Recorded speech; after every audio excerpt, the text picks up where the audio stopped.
विदर्भ न्यूजची विशेष बातमी. अंजनगाव सुर्जी दहिगाव रेंजमधील वाघाच्या शिकार प्रकरणी 4 संशयितांना अटक.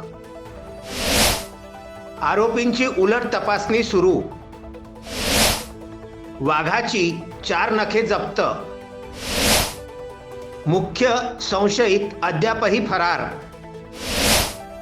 मेळघाट प्रादेशिक वनविभाग परतवाडा अंतर्गत अंजनगाव सुर्जी वनपरिक्षेत्र अंतर्गत असलेले दहिगाव पांढरा खडक वर्तुळामधील T88 या वाघाची शिकार झाल्याची घटना दिनांक 26 नोव्हेंबर रोजी घडली होती. संपूर्ण जिल्ह्यामध्ये एकच खळबळ उडाली होती. 3 दिवसांच्या अथक प्रयत्नानंतर वनविभागाने 4 संशयित आरोपींना अटक केली असली तरी यातून मुख्य आरोपीपर्यंत वनविभागाचे हात अद्याप पोचले नसल्याची चर्चा संपूर्ण पंचक्रोशीत असल्याने वनविभाग पुढे काय कार्यवाही करते याकडे वन्यजीव प्रेमींचे लक्ष लागले आहे.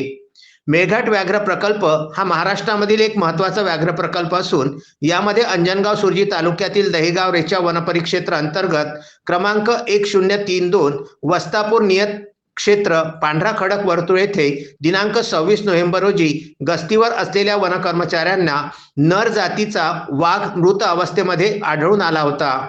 घटनास्थळ 0.1 किलोमीटरमध्ये वनपरिक्षेत्र कर्मचाऱ्यांनी बारकाईने पाहणी केली. त्यावेळी घटनास्थळी वाघाचे पंजे नसल्याचे आढळून आले. नखे नसलेले एक पंजा व त्या वाघाला 2 नखे आढळून आली. मेळघाट व्याघ्र प्रकल्पाअंतर्गत क्राईम सेल यांनी त्यांच्या डाटाबेसनुसार हा वाघ T88 असल्याचे समजते. 27 नोव्हेंबर रोजी सकाळी NTCचे मार्गदर्शक सूचनानुसार संशोधन पथक गठीत करून उपवन संरक्षक वनपरिक्षेत्र अधिकारी वन्यजीव प्राणी मित्र नुसार वाघावर अंतिम संस्कार करण्यात आले. त्यानंतर वनविभाग व पोलीस पथकाने आरोपीचा तपास सुरू केला. बल्लारखेड येथून 4 आरोपींना पकडण्यात आले. या शिकार प्रकरणातील आरोपींचा शोध घेण्याकरिता चौकशी समिती गठीत करण्यात आली होती. या चौकशी समिती अंतर्गत क्राईम सेल व पोलीस विभाग यांच्यासोबत समन्वय साधून अकोला जिल्ह्यातील अकोट तालुक्यातील बल्लारखाट येथून 4 संशयित आरोपींना ताब्यात घेण्यात आले आहे. त्यांच्याकडून 4 वाघाची नखे जप्त करण्यात आलेली आहे.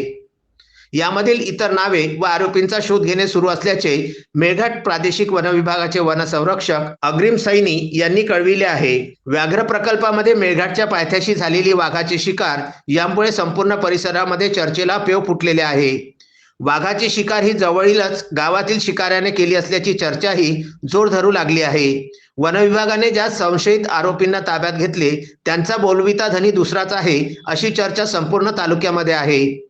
वनविभागाच्या अधिकाऱ्यांच्या कर्तव्यावरील हलगर्जीपणा ही वाघाच्या शिकारीकरिता जबाबदार असल्याचे बोलले जात असताना वनाधिकाऱ्यांवर कार्यवाहीची मागणी वन्यजीव प्रेमींकडून होत आहे.